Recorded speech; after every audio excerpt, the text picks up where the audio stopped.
रहीम अस्सलाम वालेकुम। कैसे हो दोस्तों? मैं उम्मीद करता हूं कि आप सब खैर वफियत से होंगे। दोस्तों, इस वीडियो में मैं आपको पेनफुल कफ के बारे में इंफॉर्मेशन दूंगा।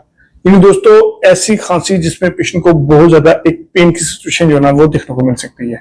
इन दोस्तों, इस वीडियो में मैं आपको बताऊंगा कि पेनफुल कफ क्या होता है, इसमें पेशेंट को कौन कौन सी रीजन देखने को मिलती है जिसकी वजह से पेशेंट को एक दर्द वाली खांसी जो है ना वो देखने को मिल सकती है, और इसकी कुछ अलामत के बारे में बताऊंगा। और लास्ट में मैं आपको होम्योपैथिक मेडिसिन बताऊंगा जो कि दर्द वाली खांसी से निकालने के लिए पेशेंट को बहुत अच्छी तरीके से कवर अप करती है। ये तमाम इंफॉर्मेशन मैं आपको इस वीडियो में बताऊंगा। मुझे आप सबसे गुजारिश है कि वीडियो को एंड तक लाजमी देखें। मैं हूं डॉक्टर उमर और आपको अपने चैनल होम्योटेक में खुशामदीद कहता हूं। दोस्तों, अगर किसी की कोई क्वेरी है या फिर अगर किसी में कोई ट्रीटमेंट करवाना है, वो नीचे मेरी ईमेल के ऊपर अपनी अलामत बताकर या फिर अपनी रिपोर्ट सेंड करके अपना ट्रीटमेंट करवा सकता है। दोस्तों, सबसे पहले मैं आपको कफ के बारे में इंफॉर्मेशन दूंगा, उसके बाद मैं आपको पेनफुल कफ के बारे में बताऊंगा, उसके बाद मैं आपको इसकी रीजन के बारे में बताऊंगा और इसकी कुछ अलामत के बारे में बताऊंगा, और उसके बाद मैं आपको होम्योपैथिक मेडिसिन बताऊंगा जो कि इस सिचुएशन से निकालने के लिए पेशेंट को बहुत ही अच्छी तरीके से कवर अप करते हैं।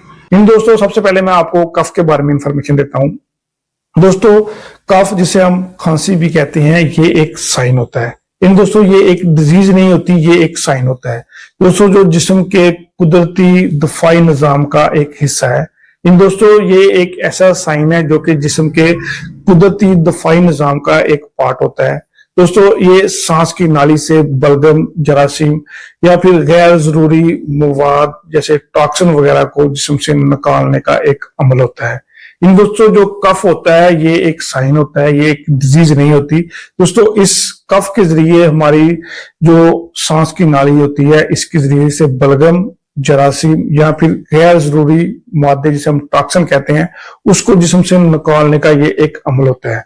दोस्तों, जो कफ होता है ये खुद एक डिजीज नहीं होती, बल्कि ये मुख्तलिफ डिजीज की कुछ अलामत जो है ना वो हो सकती है।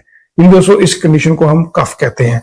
अब मैं आपको पेनफुल कफ के बारे में इंफॉर्मेशन देता हूं। दोस्तों, ये वो सिचुएशन होती है जिसमें पेशेंट को कफ के दौरान या बाद में, यानी खांसी के दौरान या बाद में एक जो है ना वो चेस्ट वाले रीजन पे या फिर पसलियों में दोस्तों या फिर गले में एक दर्द का सिम्टम जो है ना वो देखने को मिल सकता है। इन दोस्तों, ये आमतौर पर सांस की नालियों में या फिर लंग्स में इन्फ्लामेशन की वजह से ये सिचुएशन जो है ना वो देखने को मिल सकती है।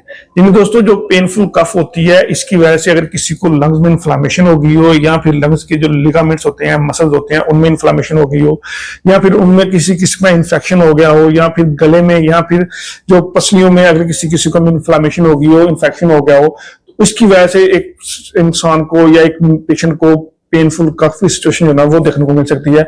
इस हालत को हम पेनफुल कफ कहते हैं। अब मैं दोस्तों आपको इसकी रीजन के बारे में बताता हूँ कि वो कौन कौन सी रीजन होती है जिसकी वजह से इंसान को पेनफुल कफ का सिचुएशन जो है ना वो देखने को मिल सकती है। तो ऐसे केस में सबसे पहली दोस्तों मोस्ट इंपोर्टेंट रीजन होती है वो होती है ब्रोंकाइटिस।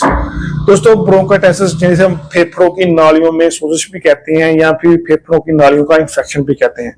दोस्तों, अगर किसी इंसान को ब्रोंकाइटिस डिजीज है तो उसमें ये सिम्टम पेशेंट को देखने को मिल सकता है। और उसके बाद दोस्तों नेक्स्ट रीजन होती है वो होती है निमोनिया। इन दोस्तों, जिसमें फेफड़ों में इन्फेक्शन हो जाता है, पेशेंट को फीवर और सांस लेने में दुश्वारी होती है, उसकी वजह से पेशेंट को ये सिचुएशन जो है ना वो देखने को मिल सकती है।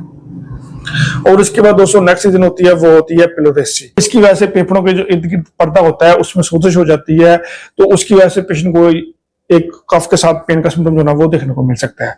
और उसके बाद दोस्तों शॉर्ट थ्रॉट के केस में पेशेंट को ये सिचुएशन देखने को मिल सकती है। या फिर दोस्तों मसल में अगर किसी किस्म का पेन है तो उसकी वजह से पेशेंट को ये सिचुएशन देखने को मिल सकती है।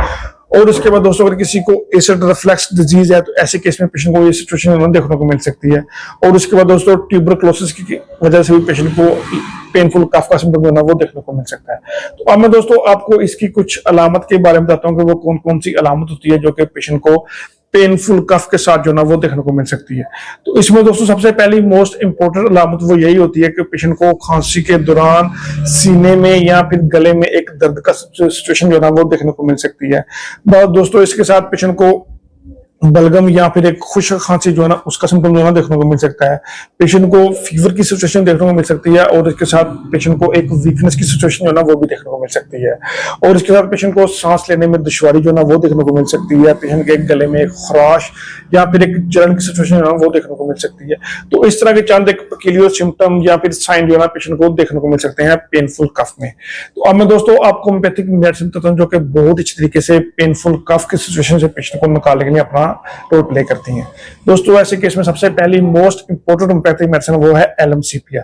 दोस्तों एलएमसीपिया ऐसे केस में बहुत अच्छा वर्क करती है जब किसी इंसान को दर्द की वजह से बहुत ज्यादा बेचैन हो, उसमें बेचैनी देखने को मिलती हो, तो ऐसे केस में होम्योपैथिक मेडिसिन एलएमसीपिया बहुत अच्छा वर्क करती है। उसके बाद दोस्तों नेक्स्ट होम्योपैथिक मेडिसिन बहुत अच्छा वर्क करती है वो है बेलेडोना। दोस्तों बेलेडोना सोजश और इन्फ्लामेशन की बहुत ही अहम मेडिसिन है। दोस्तों अगर किसी इंसान को लंग्स वाले रीजन पे सोजिश है, इन्फ्लामेशन है, इन्फेक्शन है, तो ऐसे केस में होम्योपैथिक मेडिसिन पेनफुल कफ के केस में बहुत अच्छा वर्क करती है बेलेडोना। उसके बाद दोस्तों नेक्स्ट होम्योपैथिक मेडिसिन बहुत अच्छा वर्क करती है वो है स्पंजिया। दोस्तों स्पंजिया ऐसे केस में बहुत अच्छा वर्क करती है जब किसी इंसान को पेनफुल कफ हो और उसके साथ पेशेंट की आवाज जो है ना वो दबी हुई हो, यानी बैठी हुई आवाज हो और उसके साथ पेशेंट को एक कफ का सिम्टम देखने को मिलता हो, तो ऐसे केस में होम्योपैथिक मेडिसिन स्पंजिया बहुत ही अच्छा वर्क करती है। और उसके बाद दोस्तों नेक्स्ट होम्योपैथिक मेडिसिन बहुत अच्छा वर्क करती है वो है नाइट्रिक एसिड। दोस्तों नाइट्रिक एसिड ऐसे केस में बहुत अच्छा वर्क करती है जब किसी इंसान को क्रोनिक कफ हो और इसके साथ पेशेंट को गले में एक सॉर थ्रोट का इशू देखने को मिलता है और इसके साथ गले में एक अल्सर की सिचुएशन देखने को मिलती है, तो ऐसे केस में होम्योपैथिक मेडिसिन नाइट्रिक एसिड बहुत अच्छा वर्क करती है। दोस्तों इसके अलावा भी कुछ होम्योपैथिक मेडिसिन जो कि as per symptom as per diagnosis के बाद रिकमेंड की जाती है जो कि पेशेंट को पेनफुल कफ से निकालने के लिए अपना बहुत अच्छा रोल प्ले करती है। दोस्तों मैं उम्मीद करता हूँ कि आपको ये वीडियो पसंद आई होगी। मेरी आप सबसे गुजारिश है कि वीडियो को शेयर करें, चैनल को सब्सक्राइब करें और बेल आइकन लाजमी दबाएं। Thank you, Allah Hafiz.